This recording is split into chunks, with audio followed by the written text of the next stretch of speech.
அதோ போகின்றது காணல் மேகம், மழையை காணவில்லையே. இதோ கேட்கின்றது குயிலின் சோகம், இசையும் கேட்கவில்லையே.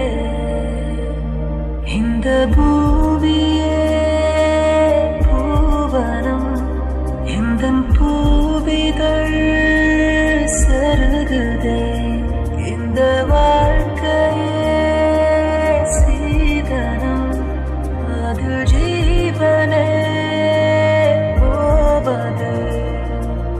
நிலா காய்கிறது, நேரம் தேய்கிறது, யாரும் ரசிக்கவில்லையே. இந்த கண்கள் மட்டும் உன்னை காணும். தென்றல் போகின்றது, சோலை சிரிக்கின்றது, யாரும் சுகிக்கவில்லையே. சின்ன கைகள் மட்டும்